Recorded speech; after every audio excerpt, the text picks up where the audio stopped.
Depuis 200-300 ans, il y a eu des découvertes dans le domaine de la physiologie. Ces recherches ont été publiées. Ce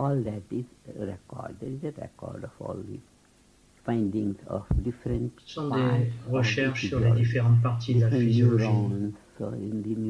Et en neurologie, il a été découvert que les neurones ont un comportement au niveau individuel et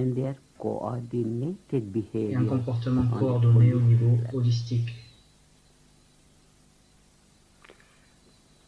Le docteur Lubimov est ici avec nous. Il a fait des recherches. Si vous pouvez introduire le docteur Lubimov, c'est très intéressant ce dont je vais parler. D'abord, je voudrais utiliser ses propres mots. Le docteur Lubimov est directeur du laboratoire de neurocybernétique de l'Institut de recherche du cerveau de Russie, qui siège à Moscou.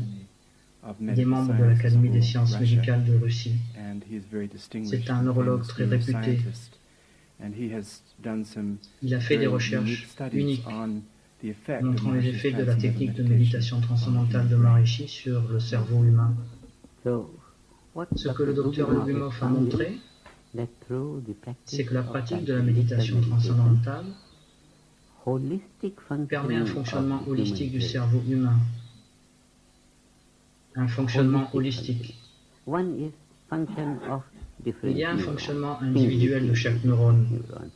Et il y a aussi un fonctionnement en coordination avec tous les autres neurones. C'est un fonctionnement holistique.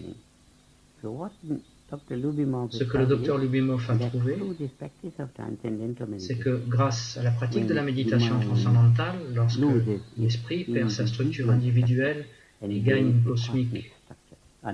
structure cosmique, sa conscience illimitée, c'est la conscience transcendantale. Dans cet état de conscience transcendantale, cela met en place le fonctionnement total du cerveau. Ce qui va à l'encontre de la compréhension de la psychologie moderne, qui déclare que la personne n'utilise que 5 à 10% de son potentiel mental.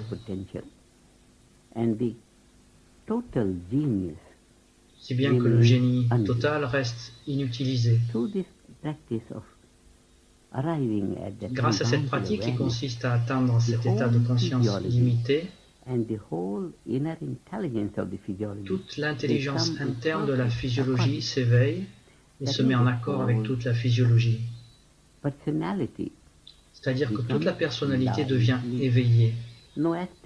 Aucun aspect de la personnalité, que ce soit l'intelligence ou la matière, aucun aspect ne reste aliéné, écarté du reste. C'est une découverte très importante. Notre effort, notre but maintenant, c'est de permettre à chaque être humain d'être éduqué à cette capacité de coordonner le corps et son intelligence interne. Coordonner, de manière à ce que l'être humain soit capable de vivre à partir de ce qui le constitue. Qu'est-ce qui constitue l'être humain? La loi naturelle. Qu'est-ce que la loi naturelle? Ce qui maintient l'ordre et l'évolution de toutes choses. L'ordre et l'évolution de toutes choses. Chaque être humain doit avoir cette technique, doit avoir ce programme, doit avoir cette connaissance du potentiel total de la loi naturelle. Et aussi comment toutes ces valeurs spécifiques de la loi naturelle peuvent être éveillées de façon à ce que chaque personne, chaque activité soit soutenue par le pouvoir organisateur total de